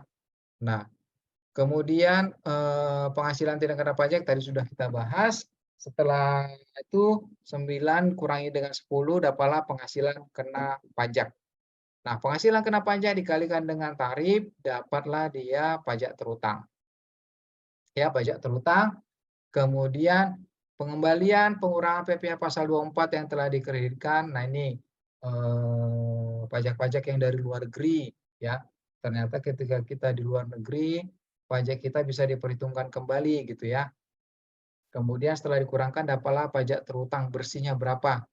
Kemudian PPh yang dipotong oleh pihak lain. Ini menjadi kredit pajak kita, pasal 21, 23, 22 dan sebagainya. Kemudian pajak nomor 16, pajak yang harus dibayar sendiri gitu ya. Pajak yang harus dibayar sendiri berapa yang harus kita bayar di luar dari pot-put pemotongan dan pemungutan tadi. Nah, kemudian dapatlah PPh yang dibayar sendiri. Kita ada bayar angsuran tiap masa PPh pasal 25 atau misalnya kita lupa satu aja bayar PPh pasal 25. Nah, itu bisa keluar STP-nya. Ya, STP tahu nggak? Surat tagihan pajak. Nilainya sesuai dengan berapa PPh pasal 25 yang kita apakan di SPT tahunan gitu ya. Yang kita muat atau yang kita deklarasikan di SPT tahunan. Kemudian fiskal luar negeri. Nah, ini kebijakan fiskal dari negara terhadap fiskal fiskal yang yang kita bayarkan di luar negeri. Dan nanti dapatlah total antara tadi PPh yang pasal 17A, kemudian 17B dan 17C nilainya berapa. Ya, kemudian yang kurang bayarnya berapa? Pasal itu pasal 29 ya. Jadi kalau misalnya PPh pasal 29 atas apa? Nah, itu pemenuhan pemenuhan pembayaran pajak terutang pada saat SPT tahunan, ya. Itu harus dibayar ketika kita mau lapor SPT tahunan. Nah, kemudian kita lihat statusnya apa. Kalau misalnya lebih bayar, nah ini kita harus centang, ya, direstitusikan, diperhitungkan dengan utang pajak, atau kemudian dikembalikan dengan SKPKP, ya, pasal 17C untuk WP patuh, ya, kriteria WP patuh, kemudian dikembalikan dengan pasal 17D yaitu WP tertentu, ya. WP patuh itu ya harus lapor. Kalau WP tertentu itu dia nilainya kalau orang pribadi tidak lebih dari 100 juta gitu, ya. Jadi dia pengembaliannya dipercepat gitu, ya. Kemudian angsuran PPh pasal 25 masa berikutnya dihitung sebesar, nah ini biasanya nomor 16, ya, nomor 16 di 1/12-kan gitu, ya. Jadi kalau kami mengenal istilah kalau penghasilan teraturnya berapa per 12-kan gitu, ya. Nah, ini menjadi patokan ketika tahun depan. Inilah menjadi angka bagi wajib pajak dalam melakukan angsuran gitu, ya. Jadi istilahnya gini, wajib pajak itu menganut bahwa dianggap membayar pajak pada saat dia menerima penghasilan gitu, ya. Jadi convenience to pay, kapan dia menerima penghasilan di situ dia membayarkan gitu, ya. Bisa saja kan wajib pajak pada saat ini yang bersangkutan untung saat pada masa keemasan gitu, ya. Dia kemudian lalai dalam membayar pajaknya, tidak dibayar di angsurannya tahun depan, itu bisa lebih besar atau bisa menjadi lebih kecil, ya. Menjadi usahanya makin bagus atau makin kecil. Bisa kalau misalnya usahanya kecil, kemudian diperhitungkan atau kita periksa misalnya 3 tahun atau 4 tahun setelahnya, nah kita mau nagih pajaknya aja sudah susah karena misalnya usahanya ternyata berkurang gitu, ya. Nah, maka perlu ketika dia di zaman kemasan tersebut dia membayar pajak sesuai dengan, ya, kita bicara omset tahun terakhir, omset yang mendekati gitu, ya. Nah, ini lampiran-lampirannya bisa kita centang saja. Nama, kemudian tanda tangan kalau dia dalam bentuk e-form tidak perlu ditandatangani, tapi kalau hard copy itu harus ditandatangani. Nah, kalau misalnya dia yang status tadi adalah dengan omset tertentu, maka kita harus catat omset tahunannya seperti apa, kemudian bukti bayarnya PPh final PP 23 tahun 2018, bukti setornya, ya. Bukti setornya kita harus nanti catatkan, ya, setidaknya kita dapat datanya atau buktinya atau nomor transaksi penerima negaranya, NTPN-nya. Nah, batas waktu pelaporan, ya, SPT masa PPN pada akhir masa berikutnya gitu, ya. Kalau misalnya masa Februari maka di 31 Maret. Kalau SPT lainnya paling lama 20 hari setelah akhir masa pajak. Kalau OP tadi 31 Maret, badan dia 30 April. Nah, ini ya untuk pelaporan SPT 1770. Waktunya sudah mepet. Izinkan saya menjelaskan sedikit tentang ini, ya, yang S dan SS, ya, sedikit aja. Karena udah 3/15. Ini tadi e-filing. Nah, ini untuk menghindari seperti ini, antrian.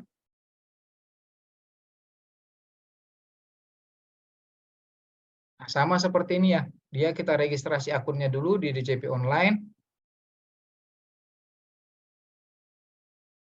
Jadi harus ada NPWP, e-fin, kemudian email dan nomor HP yang aktif. Nah, e-fin ini harus ada, ya. Ya, nanti bisa diminta di kantor pajak atau melalui live chat juga bisa atau melalui kering pajak juga bisa. Nah, ini masuk dari www.pajak.go.id.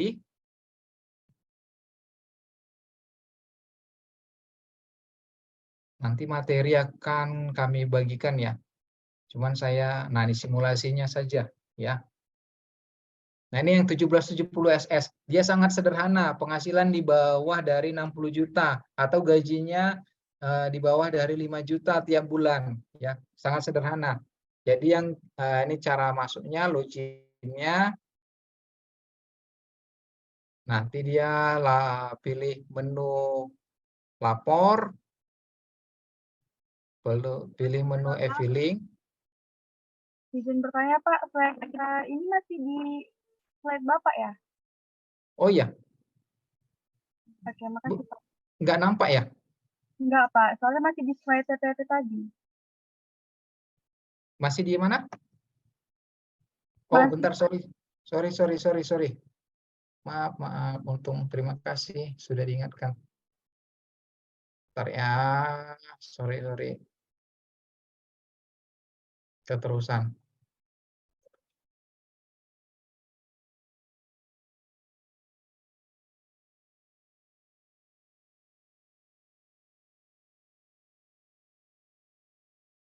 Nah, nih.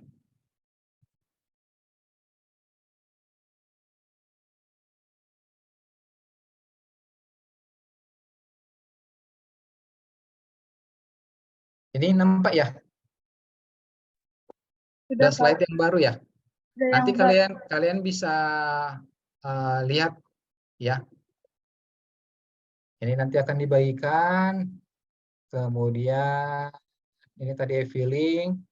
Ini gambar orang yang rame-rame. Mudah-mudahan sekarang ini nggak ada kejadian seperti ini. Kecuali itu diskusi. Ya, registrasi akun. Saya akan menjelaskan yang tadi yang simulasi ini ya. Simulasinya. Nah, ini dia bentuk yang SPT yang sangat sederhana. Satu lembar aja dia. Satu lembar aja untuk penghasil bruto di bawah dari 60 juta setahun. Masuk kita ke pajak.go.id ya. Kemudian nanti lapor. Kemudian pilih e-filing. E-form itu bisa saja, tapi yang untuk SS dia nggak ada. Nah, ini histori kita, rekap pelaporan kita, gitu ya. Tahunnya, pembetulannya. Ya, jadi kalau misalnya kita mau merubah SPT, bisa kita lakukan melalui pembetulan. Nanti buat SPT. Nah, ini nanti pertanyaan kuncinya ada di terakhir itu. Apakah penghasilan bruto yang Anda peroleh kurang dari 60 juta? Ya. Nanti akan diarahkan langsung ke SS, tahun pajaknya tahun berapa. Nah, ini yang di sebelah kanan itu adalah bukti potongnya. Ya.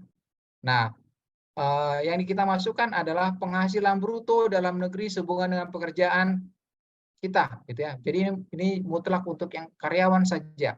Pengurangnya nanti dapat datanya seperti apa, kemudian PTKP. Nah, ini biasanya nihil karena di bawah 60 juta PTKP saja untuk yang lajang itu sebesar 54 juta ya. Biasanya nihil, cuma sekedar melapor, gitu ya. Kemudian nih contohnya ada dapat undian kena PPh final sebesar 25% atau 250 juta ya. Kemudian yang bersangkutan terima objek pajak, terima yang dikecualikan dari objek pajak. Nah, ini datanya ada gitu ya. Kita isi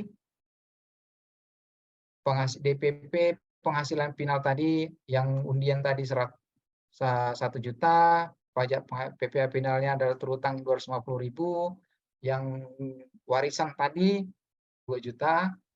Next, nah harta kita berapa? Ya, cantumkan di sini. Utang kita ada berapa? Cantumkan. Nah, ini bagian dari pernyataan checklist. Setuju? Nah, ini nanti kita klik yang di sini, yang ada orange ini. Ya, orange yang ada klik di sini, maka nanti ada dapat token seperti token atau kata kunci yang harus kita masukkan. Ya, nanti kita bisa melalui email, ya. Sampai sekarang itu melalui email. Dapat nanti kode verifikasinya ini. Nah, inilah yang 6C0133 yang kita masukkan ke kode verifikasi ini. Nah, ini bukti kita sudah lapor. Dari mana buktinya? Buktinya ini akan dikirimkan ke email atau di menu lapor tadi atau arsip pelaporan SPT tadi di www.pajak.go.id. Nah, ini sudah lapor. Ya, kalau S, nah ini kalau S penghasilan di atas dari 60 juta. Nah, ini kata kuncinya adalah di pertanyaan keempat, yaitu Anda pertanyaan ketiga tadi, penghasilan yang Anda peroleh selama setahun kurang dari 60 juta, jawab tidak. Ya, dia dengan formulir, kalau dengan bantuan bisa, dengan upload bisa, kalau dengan panduan ini banyak kali pertanyaan akan membingungkan. Kalau dengan upload SPT maka kita perlu aplikasi. Ya, hasil produknya nanti seperti CSP dia. Ya.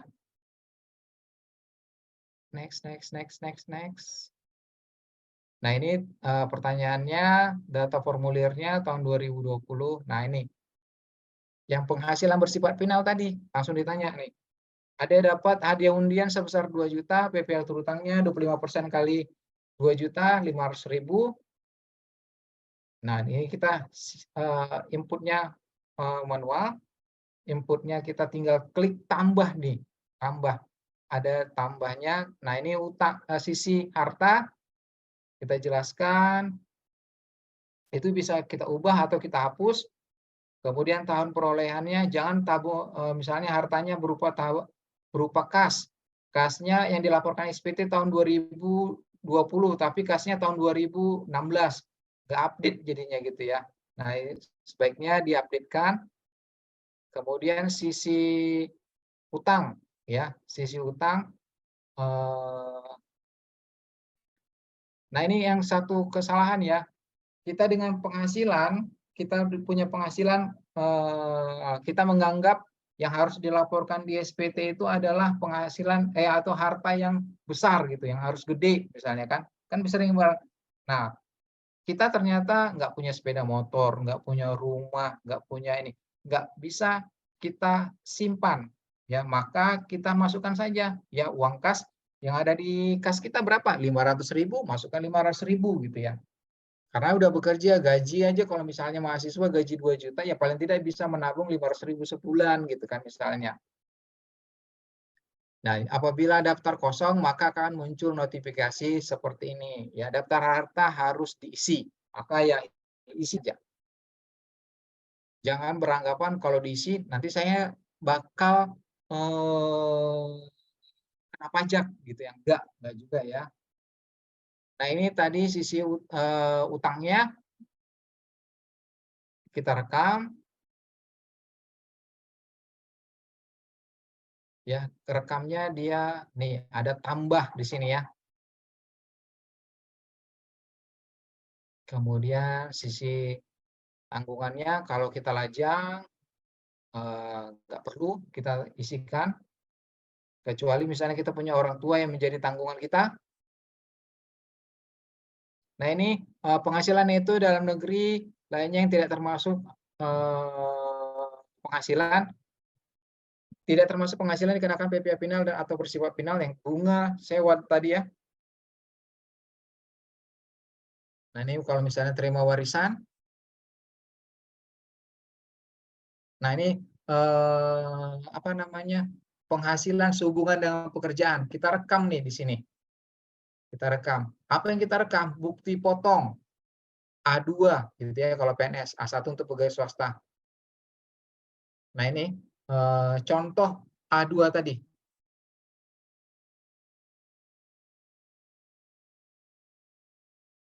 Ya, datanya ada. Nah, ini statusnya kita seperti apa untuk mendapatkan PTKP-nya. Ya, ketika kita input, maka datanya tersebut langsung nge-link. Ya, nanti paling kita scroll di PTKP. Status kita seperti apa? Kawinkah, tidak kawinkah, dan kalau kawin itu menanggung berapa orang gitu ya.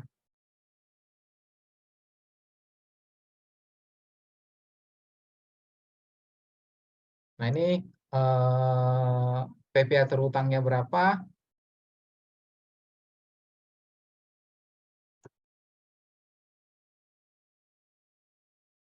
Nah, kalau yang di 1770S ini jarang yang ada yang PPh pasal 25 ya, karena dia satu pemberi kerja.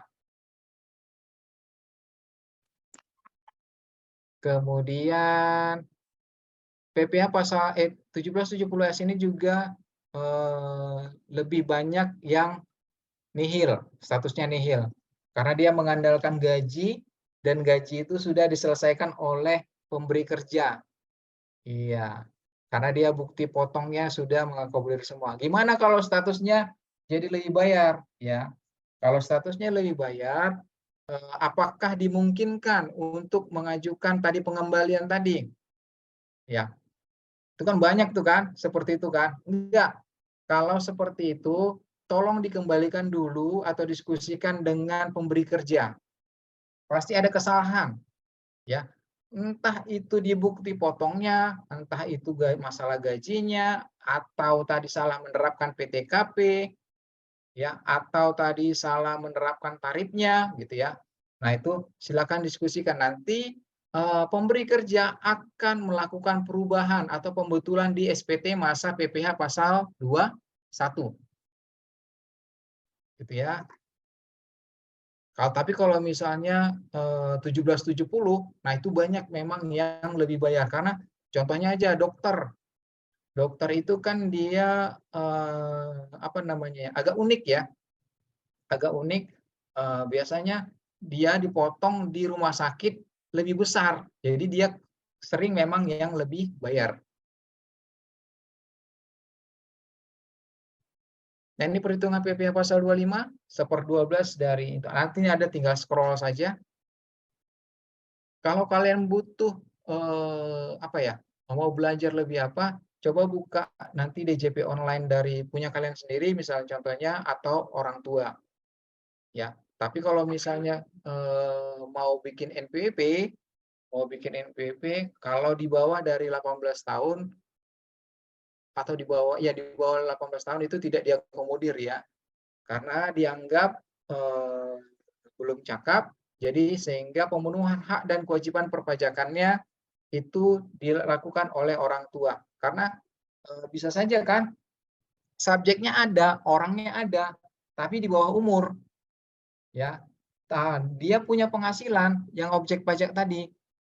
Ya. Jadi pemenuhan kewajiban perpajakannya gimana? Ya sesuai dengan peraturan bahwa yang memenuhinya adalah orang tua.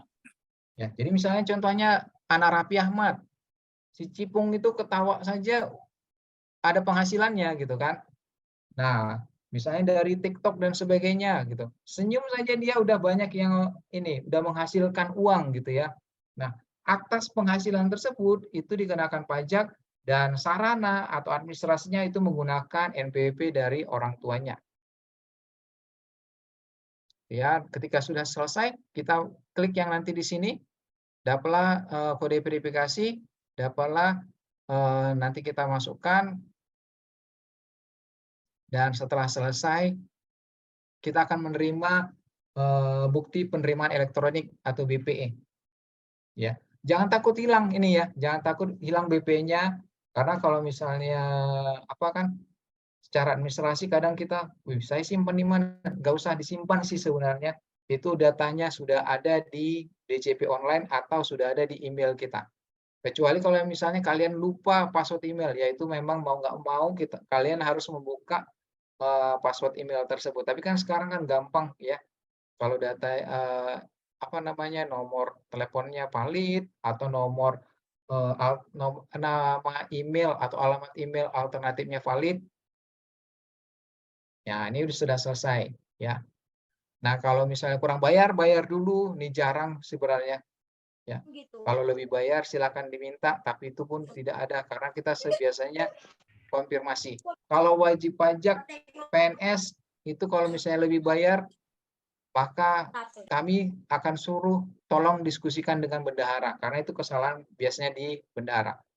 Saya kira cukup nih Bang Herman akan menyampaikan Bu Pot.